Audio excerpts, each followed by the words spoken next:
Peggy 18.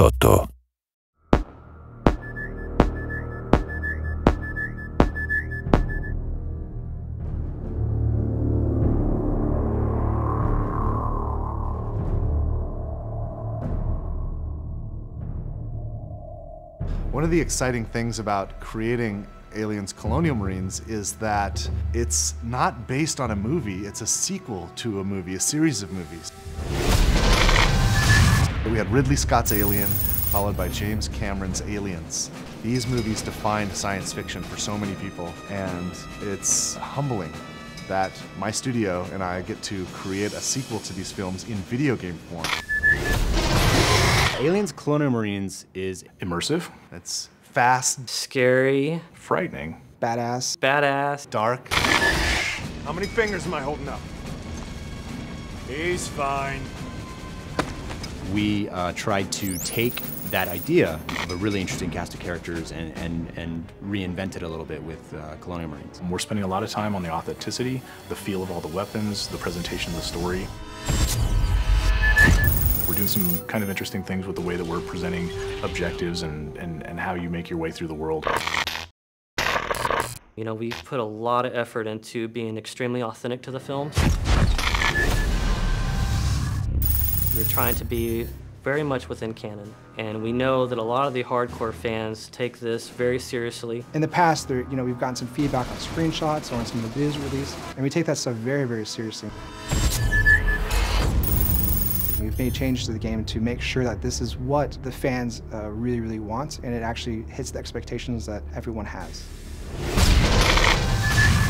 Well, for one, I think one of the similarities that you would find between Cameron's Aliens and where we are with the game is really in sort of look and feel, tone of the game. It has what you would think as if Cameron was directing himself, and at least that's our hope, is that you feel like the cinematography feels correct, you feel like the look and feel of the weapons, the way the aliens move, is something that maybe he would have done if he was directing a game like this. So we want to present something that's as compelling and detailed and beautiful and exciting as the films, but in an interactive experience.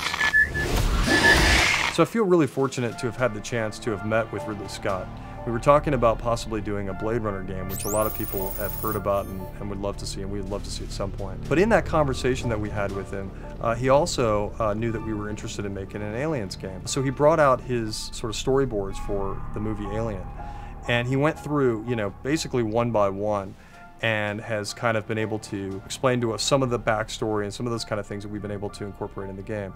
And it was just an invaluable experience to be able to meet him and kind of get a perspective on what it is to have, what he originally meant to do with some of the aliens and that kind of thing. So that was really exciting. The environments in the game are obviously based on the ones in the movie. It takes place after the events of Aliens, the movie. So you're going to see 17 weeks of change. You're going to see what happened when the atmospheric processor exploded. You're going to see what the surviving aliens have done to the planet. You're going to see what Weyland-Yutani has done to the planet. You're going to see what Weyland-Yutani has done to the derelict. You're definitely going to see what happened in the 17 weeks since the events in Aliens, the film. If you enjoyed the films, you'll get double satisfaction from it because of all the connections that stays true to the canon. It's got a very strong story, it's got great action, it's got an interesting enemy, it's got interesting environments, it'll make you shit your pants from time to time. The Aliens universe is just cool. You're Aliens Marines and you've got this badass arsenal, awesome armor and gear, and you get to go kick ass. We're Aliens fans, and we've taken the risk to tell the story of what happens next. These aliens are gnarly. Like, Colonial Marines are badasses. They can handle anything, right? Except for this.